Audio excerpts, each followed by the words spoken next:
अगर आपने अभी तक हमारा चैनल सब्सक्राइब नहीं किया तो अभी सब्सक्राइब करें और बेल आइकॉन को क्लिक करके हमारी लेटेस्ट वीडियोस के बारे में अपडेट जानें।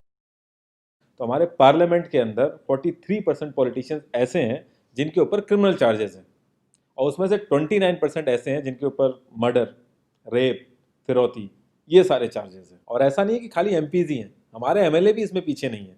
अगर मैं 2015 दिल्ली इलेक्शन की बात करूं तो उसमें 70 में से 43 नेता ऐसे जीत के आए थे जिनके ऊपर क्रिमिनल चार्जेस थे। और अगर करंट की बात करें तो 37 एमएलए ऐसे हैं जिनके ऊपर क्रिमिनल चार्जेस हैं। और ये ऐसा नहीं है कि किसी ने आरोप लगा दिया या एफआईआर है, ये वो चार्जेस हैं जो सुप्रीम कोर्ट के अंदर फ्रेम हो चुके हैं। मतलब पुलिस गई है वहाँ पे, उसको एविडेंस कंफर्म हुए हैं, आई विटनेसेस मिले हैं, ये वो चार्जेस हैं। ये प्रॉब्लम तो बहुत ही छोटी सी है कि पार्टीज क्रिमिनल्स को टिकट ना दें और लोग क्रिमिनल्स को वोट ना दें, लेकिन इस छोटी सी प्रॉब्लम के लिए 1999 से लड़ाई चल रही है और अभी तक इसका सोल्यूशन नहीं हुआ है। 1999 में एसोसिएशन फॉर डेमोक्रेटिक रिफॉर्म, जिसे एडीआर नाम से ज़्यादा जानते हैं लोग, इन्होंने जो भी क्रिमिनल्स हैं पॉलिटिक्स में, इनके लिए एक पीआईएल डाली दिल्ली हाई कोर्ट में और दिल्ली हाई कोर्ट ने उसको एक्सेप्ट भी कर लिया। जब दिल्ली हाई कोर्ट ने ये पीआईएल एक्सेप्ट की थी तो ये चीज़ वहीं ख़त्म हो गई थी। ये जो नेता जिन्हें हम जिता के लाते हैं ना, ये सब लोगों ने मिल के उस पीआईएल के अगेंस्ट में सुप्रीम कोर्ट में अपील कर दी। जब सुप्रीम कोर्ट से भी इनकी अपील खारिज हो गई तो हमें वो देखने को मिला जो हमने कभी नहीं देखा था, ये सारी पार्टियां एक हो गई। जब हमारे देश की सिक्योरिटी की बात आती है, उरी अटैक हो गया, बालाकोट हो गया या हमले वाली सिचुएशन बनती है, तब भी ये पार्टियां एक नहीं होती। लेकिन इस चीज़ के लिए ये सारी पार्टियां एक हो गई थी और ये सारी चीज़ें एक ही जगह आके फंस जाती हैं। इंडिया के कानून के हिसाब से जब तक किसी भी आदमी के ऊपर फाइनल जजमेंट नहीं आता तब तक वो बेकसूर है और उसी चीज़ का फ़ायदा उठता है। अगर कोई आईएएस पीसीएस की तैयारी कर रहा है और उसके ऊपर क्रिमिनल चार्जेस हैं तो उसे ऑफर लेटर नहीं मिलेगा।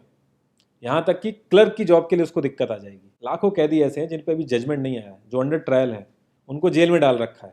तो ये सारी चीज़ें जो एप्लीकेबल होती हैं सिर्फ पॉलिटिशियंस के लिए होती हैं, बाकी किसी के लिए नहीं। इतने बड़े सांसदीय क्षेत्र में पार्टियों के लिए इतना मुश्किल हो जा रहा है ऐसा कैंडिडेट ढूंढना जिसका कोई क्रिमिनल रिकॉर्ड ना हो। एडीआर की रिसर्च के हिसाब से क्रिमिनल कैंडिडेट के चांसेस 3 गुना ज़्यादा होते हैं जीतने के क्लीन कैंडिडेट के मुकाबले। एक क्रिमिनल कैंडिडेट मनी और मसल पावर का परफेक्ट कॉम्बो बन जाता है।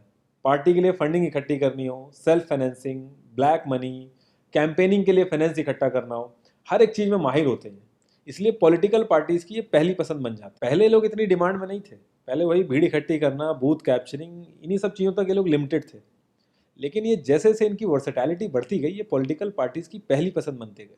यार पार्टीज की मजबूरी तो समझ में आती है, लेकिन कास्ट और सिस्टम फेलियर की वजह से लोगों की भी मजबूरी बन जाती है इनको वोट देना। आज की डेट में यार एफआईआर करने के लिए भी आपको जुगाड़ की जरूरत होती है, लेकिन वहीं अगर आप अपनी कास्ट वाले नेता के पास जाओगे तो आपका काम हो जाएगा। थोड़ा बहुत आपका हिसाब किताब देखेगा, आपका काम कर देगा वो।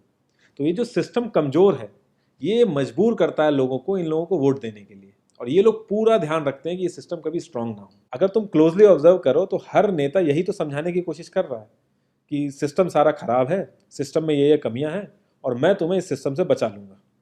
और गरीबों के हक के लिए लड़ते लड़ते लड़ते वो खुद अमीर हो जाता है। यार जीतने का एक सुपर हिट फॉर्मूला है, एक एरिया डिसाइड करो, उस एरिया की कास्ट कैलकुलेशन कर लो, जो कास्ट मेजोरिटी में है उसका रॉबिन हुड टाइप या एक बाहुबली टाइप एक नेता खड़ा कर दो।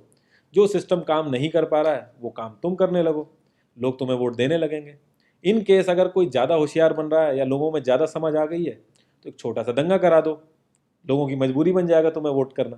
Centre for media studies CMS, इसके हिसाब से लास्ट लोकसभा जो 2019 का था उसमें 50,000 करोड़ से भी ज़्यादा पैसा इन्वॉल्व था। पूरे वर्ल्ड में इंडिया सबसे ज़्यादा पैसा खर्च करता है इलेक्शन में, यूएसए से भी ज़्यादा। तो यार तुम्हें क्या लगता है, इतना पैसा खर्च करके कोई जब आएगा तो वो रिटर्न ऑफ इन्वेस्टमेंट नहीं देखेगा? ऐसे ये सारी पार्टीज आपस में कितना लड़ती रहती हैं, कितने वैचारिक मतभेद हैं इनके आपस में, लेकिन जब भी ट्रांसपेरेंसी इन पार्टी फंडिंग की बात आती है ये सब लोग एक जैसा राग अलापते हैं। ये लोग कभी भी पार्टी फंडिंग में ट्रांसपेरेंसी आने ही नहीं देंगे। एक बार जब ये लोग पावर में आते हैं ना तो पूरा का पूरा सिस्टम इनके हिसाब से चलता है, और जो पुलिस वाले इनके हिसाब से नहीं चलते ना उनका ट्रांसफर हो जाता है। 144 पुलिस ऑफिसर्स 1 लाख लोगों की सिक्योरिटी देख रहे हैं, और जब हमारे नेताओं की बात आती है तो 47,000 पुलिस वाले 14,842 नेताओं को सिक्योरिटी दे रहे हैं। अब बाहुबलियों को क्या जरूरत है सिक्योरिटी की? कभी किसी क्रिमिनल को देखा है जिसके आगे पीछे आईएएस पीसीएस पुलिस वाले जी हजूरी कर रहे होते हैं? बहुत ही वर्स्ट सीन होता है वो। हर साल रिपोर्ट्स आती हैं कि 75% से भी ज़्यादा लोगों को पुलिस पे भरोसा ही नहीं है। इंडिया एक इकलौती ऐसी जगह है जहाँ पे पुलिस को देख के इंसान सेफ फील करने की बजाय डरता है। एक 15 साल के बच्चे तक को पता है कि आईपीएल में सट्टा लगाने के लिए किसके पास जाना है, लेकिन हमारी पुलिस को नहीं पता।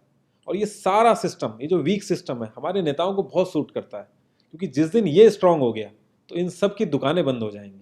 इंडिया की 65% आबादी 35 की एज से नीचे है। जो हमारा लोकसभा है उसकी एवरेज एज है 54 और राज्यसभा की एज 63.5 है। एक दो केस अगर छोड़ दें तो आम आदमी के लिए पॉलिटिक्स में घुसने का रास्ता नहीं है। अगर आप गूगल पे सर्च करोगे ना टॉप 10 यंग पॉलिटिशियंस, तो एक भी नाम उसमें ऐसा नहीं होगा जिसका कोई फैमिली से पॉलिटिकल कनेक्शन ना हो। आज़ादी के बाद से 0.5% से भी कम पॉलिटिशियंस ने अपने बच्चों को आर्मी में भेजा है। वहाँ नहीं भेजते ये लोग। हम लोग इनसे मैनिफेस्टो में डिमांड ही कहाँ करते हैं। हम तो बस रिलीजियस मुद्दे देखते हैं मैनिफेस्टो में और खुश हो जाते हैं।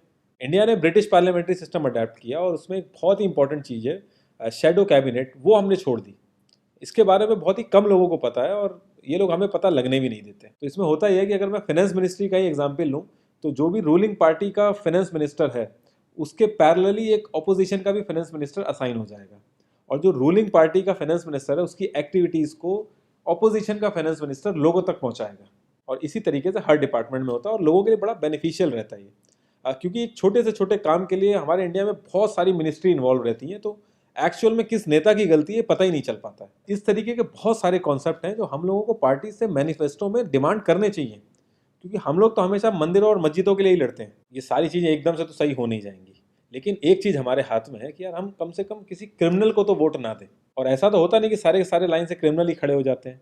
हमें बस इतना करना है कि जो भी कैंडिडेट क्रिमिनल है हमें बस उसे वोट नहीं देना है, भले ही वो हमारी फेवरेट पार्टी का हो, भले ही वो हमारी कास्ट का हो। बस एक दो बार हमें ऐसे करना है, फिर इन लोगों को टिकट ही मिलना बंद हो जाएगा पार्टियों से। जितनी रिसर्च हम अपना मोबाइल फ़ोन खरीदने में करते हैं ना, उसकी 10% रिसर्च भी अगर हमने अपने कैंडिडेट के बारे में कर ली तो ये क्रिमिनल जितने भी हैं पार्लियामेंट में नहीं दिखेंगे, ये वहीं दिखेंगे जहाँ इनको होना चाहिए।